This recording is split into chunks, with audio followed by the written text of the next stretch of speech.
जय हिंद जय भारत। फेसबुक पर एक धनंजय ओझा नामक व्यक्ति द्वारा एक वीडियो चलाई जा रही है जिसमें मैं उसे दलाल कह रही हूँ। उसके पीछे की पूरी जो सच्चाई है अभी मैं आप लोगों को बताना चाहती हूँ। सच्चाई ये है कि अप्रैल महीने में बुल्लू यादव नामक एक व्यक्ति जो कि नदेसर का रहने वाला विकासखंड चहरिया का, उसने एक IGRS किया था कि मेरा राशन कार्ड नहीं बन रहा है। ये उसकी फ़ोटो है। फिर मैंने IGRS को निस्तारित करने के लिए उसका राशन कार्ड बना दिया और उसके बाद उसे कहा कि भैया आप मुझे फीडबैक दे दीजिए, मैं OTP दे दीजिए, मैं आपका ये निस्तारण कर दूं। तो उसने कहा कि अरे नहीं, आपने कोटेदार के खिलाफ कोई कार्यवाही नहीं की, आप कार्यवाही करें। तो मैंने कहा किस बेस पर? तो उसने कहा कि उस गाँव में और भी अपात्र लोगों के राशन कार्ड बने हुए हैं, उनको जो है आप कटवा दीजिए। तो हमने कहा ठीक है, अगर आप अपात्रों का राशन कार्ड कटवाना चाहते हैं तो आप अपने ग्राम सभा में प्रस्ताव करवाइए सेक्रेटरी और प्रधान के माध्यम से, और उसे वीडियो के कवरिंग लेटर से हमारे यहाँ भेज दीजिए, हम कार्ड कटवा देंगे अपात्र लोगों का यदि बना होगा तो उसने ऐसा न करके पुनः एक लंबा चौड़ा एप्लीकेशन कोटेदार के विरुद्ध दे दिया और उसमें राशन कार्ड संबंधित वितरण में अनियमितता किए जाने संबंधित और अपात्रों के राशन कार्ड बनाए जाने संबंधित कई बिंदुओं पर उसने शिकायत की। तो फिर उस शिकायत की जांच के लिए मुझे जो है उस गांव में जाना पड़ा। वहां जाने से 1-2 दिन पहले हमने बुल्लू यादव से कहा था कि भाई आप आकर अपना जो है बयान दे दीजिएगा और भी जिन लोगों को शिकायत है या जिन अपात्रों का बना है या पात्र का नहीं बना है उसके संबंध में आप बयान दिलवा दीजिएगा। तो 1 जून को जब हम दुकान पर गए तो ये मौके पर नहीं आया और इन्होंने फोन पर हमसे बोला कि कोटेदार दबंग प्रवृत्ति का है, वो जो है हमें मारपीट देगा, इसलिए हम नहीं आ पाएंगे। जबकि हमने इनसे कहा कि अरे कोई दिक्कत नहीं, आप परेशान मत होइए, हम आपकी सुरक्षा की पूरी जिम्मेदारी लेते। उसके बाद भी ये दुकान पर नहीं आए, न तो इन्होंने एक भी बयान दिलवाया। मौके पर कोटेदार नहीं बल्कि 63 लोगों का बयान हमको दिलवाया। छोटा इस वीडियो भी हम बनाए थे, वो भी हम सबको दिखा देंगे। वहां पर जब हमें कोई बयान नहीं मिला तो कुछ कार्ड धारकों ने वहां पर यह भी कहा कि अरे मैडम बुल्लू यादव की ने तो अपने घर में 2 राशन कार्ड खुद ही बनवा रखे हैं, वो तो खुद ही उसकी माता जी के भी नाम से लाल कार्ड है, सुभावती देवी के नाम से, और अपने भाई के भी नाम से बनवाया है जो कि दुबई रहता है। तो और कुछ लोगों ने कहा कि एक आशा देवी नाम की गरीब महिला है जिसका राशन कार्ड नहीं बना मैडम जी, उनका भी बनवा दीजिए। और एक दुकानदार के भाई हैं, उनके भी नाम से राशन कार्ड बना, उसको कटवा के, एक विकलांग व्यक्ति हैं उन्हीं के भाई, उनका बनवा दीजिए। तो हम कहे ठीक है, गाँव में आएंगे तो दोनों लोग का हम घर देख लेते हैं। तो हमने सुभावती देवी का और इनका आशा देवी एक गरीब महिला है उनका घर देखा। सुभावती देवी का जब हम घर देखने गए तो वो मतलब पक्का मकान था, बड़ा मकान था, वहां सौर ऊर्जा लगी हुई थी, बहुत बड़ा दुआर उवार सब था। वहीं पर ये व्यक्ति खड़े थे। तो हमको नहीं पता था कि यही बुल्लू यादव, क्योंकि ये कभी फेस टू फेस मिले नहीं, कार्यालय में कभी आए नहीं। इनका एप्लीकेशन जो है एक दुर्गेश पांडे नामक व्यक्ति द्वारा ही लाकर दिया गया था, वही सब काम करवा रहे हैं। तो हम मौके पर इनसे कहे कि अरे आप तो सामने ही है, क्यों नहीं आए बयान देने के लिए? तो ये कह अरे नहीं मैडम, कोटेदार दबंग प्रवृत्ति का है, यही सब कह रहा है कि ये नहीं आए। ये देखिए, ये दुर्गेश पांडे व्यक्ति हैं,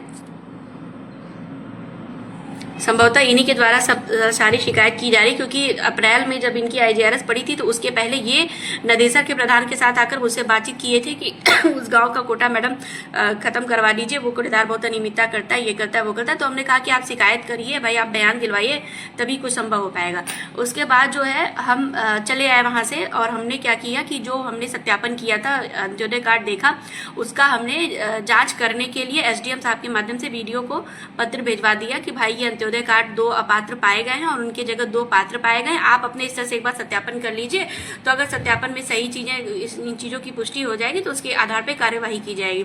उसके बाद जो है हम देखते हैं कि एक दिन तहसील दिवस में दैनिक भास्कर और चंदौली समाचार के न्यूज चैनल पर यह चल रहा है कि बल्लू यादव आके बयान दे रहे हैं कि पूर्ति निरीक्षक ने मुझे धमकी दी कि मेरा अंत्योदय राशन कार्ड काट देंगे, शिकायत वापस ले लो, नहीं तो पूर्ति निरीक्षक, इसलिए पूर्ति निरीक्षक ने धमकी दी है। ये देखकर मुझे बहुत बुरा लगा, क्योंकि हम तो उसको धमकी उनकी दिए नहीं थे, हम उसकी दुकान, उसके घर पर गए थे और बस ये कहे कि भाई आपको बयान दे देना चाहिए था, बयान देने वो आए नहीं।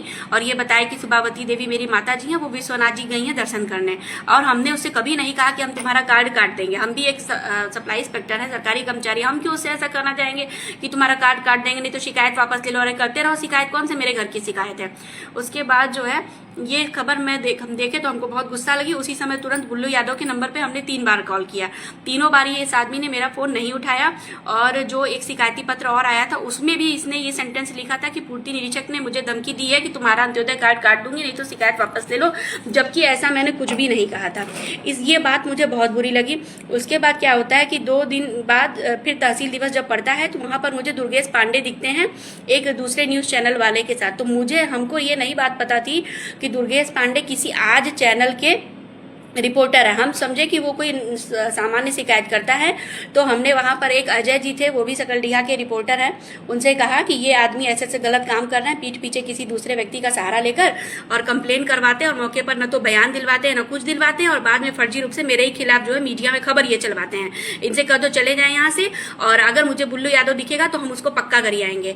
ये बात हम गुस्से में बोल देते हैं। उसके बाद जो है ये इन लोगों को तो मिर्च मसाला मिल जाता है। उसके बाद ये क्या करते हैं कि एक कोई और रिपोर्टर है, कोई ओझा करके, उनका नाम है, कोई ओझा है, तो वो ओझा जो है वो हमको फ़ोन करते हैं 2-3 दिन बाद। वो हमसे फ़ोन करके फ़ोन पर पूरी जानकारी पहले लेते हैं, 7-8 मिनट हम उनको अच्छे से पूरी जानकारी देते हैं। जानकारी लेने के बाद फिर इन्होंने हमसे डीएसओ सर का नंबर मांगा, तो हम नंबर भी उनको दे दिए। उसके बाद हमसे कह रहे हैं कि ये बताइए कि तहसील दिवस में मेरे आज प्रेस के रिपोर्टर गए थे, आप उनको धमकी दे रही, आप उनको बोल रही थी कि अगर वो दिखेगा तो हम गाली देंगे। ये बताइए कोई अधिकारी ऐसे गाली देता है? तो हमको गुस्सा लगी, हम क्या, कौन अधिकारी? बुल्लू यादव कौन से अधिकारी है? वो सरकारी कर्मचारियों को बदनाम कर रहा है, उसमें न्यूज चैनल में चला रहा है कि भ्रष्ट सरकारी कर्मचारी, और वो हमको वो बोलेगा। हम भी गुस्से में बोले कि हाँ हम बोले थे, उसको हम करेंगे। इसके बाद जो है इसी बात को इशू बना लेते हैं ये लोग, और वो एसडीएम सर से सब लोग जाके मेरी शिकायत करते हैं। तो हम एसडीएम सर के सामने जाते हैं और एसडीएम सर के सामने भी पूरी बात ऐसे ही, वो भी सब लोग अपने पक्ष बोलते हैं। ये आए रहते हैं, ये जो क्या नाम है इनका, ये दुर्गेश पांडे नाम है इनका, ये आए रहते हैं और इनको लेकर के ये धनंजय ओझा आते हैं।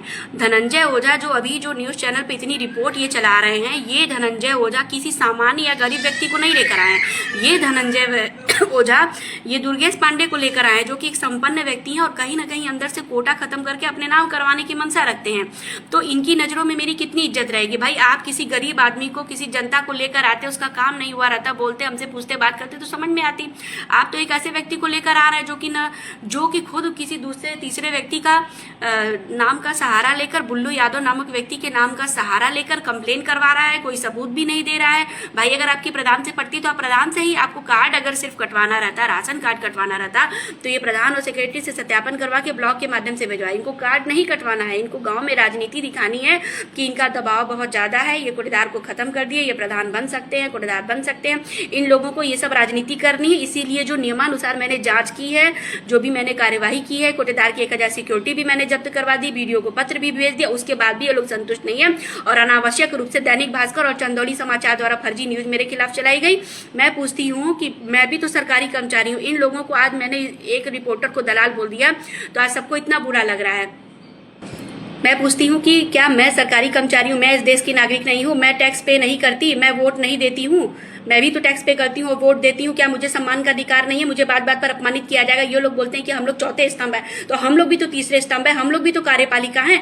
जितनी भी आपकी विधायिका जो है लागू करती है नियम कानून, उसको फील्ड पे स्तर पे तो हम ही लोग संचालित करवाते हैं ना। तो हमारा मान सम्मान नहीं होना चाहिए? आप लोग रोज न्यूज चैनल में भ्रष्टाचारी है, घूसखोर है, ये है, वो है, राशन कार्ड आप लोग रोज चलाएंगे और आप लोगों को फिर आपको देख के कौन सम्मान करेगा? जब भाई जब मीडिया वाले नहीं सम्मान करेंगे किसी कार्यपालिका के कर्मचारी का, तो ये लोग उम्मीद भी मत रखें कि इनका सम्मान हम लोग करेंगे। ये नहीं संभव है किसी भी स्तर से। और अत्यंत दुख के साथ मुझे कहना पड़ रहा है कि ये लड़ाई चाहे जितनी भी लंबी चली जाए, हम लड़ेंगे, अपने दम पर लड़ेंगे। और इनके द्वारा तो सभी रिपोर्टर्स को जुटाया जा रहा है, सबसे सहयोग मांगा जा रहा है, ये प्रेस क्लब, वो प्रेस क्लब। हमने अभी तक अपनी किसी भी सरकारी कर्मचारी से कोई सहयोग नहीं मांगा है, क्योंकि सभी सरकारी कर्मचारी काम में व्यस्त रहते हैं। वो लोग अनावश्यक की समस्याओं में उलझना नहीं चाहते हैं और इसी चीज का फायदा उठाकर ये जो 1% 2% ऐसे रिपोर्टर हैं जिन्होंने न तो कोई जर्नलिज्म की पढ़ाई करी है, जिनको न तो कोई अनुभव है, जिनको न तो सच से कोई मतलब है, कोई लेना देना नहीं, इनको बस इस तरीके की चटकारे वाली खबर चाहिए कि खूब इनको टीआरपी मिले, इनका खूब व्यूज बढ़े फेसबुक पे, यूट्यूब पे। ये लोग फेसबुक और यूट्यूब के माध्यम से कमाना चाहते हैं। इन लोगों की पत्रकारिता में कोई दम नहीं है और ऐसे लोगों के खिलाफ अगर जो गलत करेगा, अगर जो गलत बोलेगा तो उसका हम सम्मान नहीं कर सकते हैं। उसके लिए चाहे मुझे जो भी सजा मिलेगी मैं देख लूंगी और मेरा ये जो है अभियान इसी तरह से जारी रहेगा।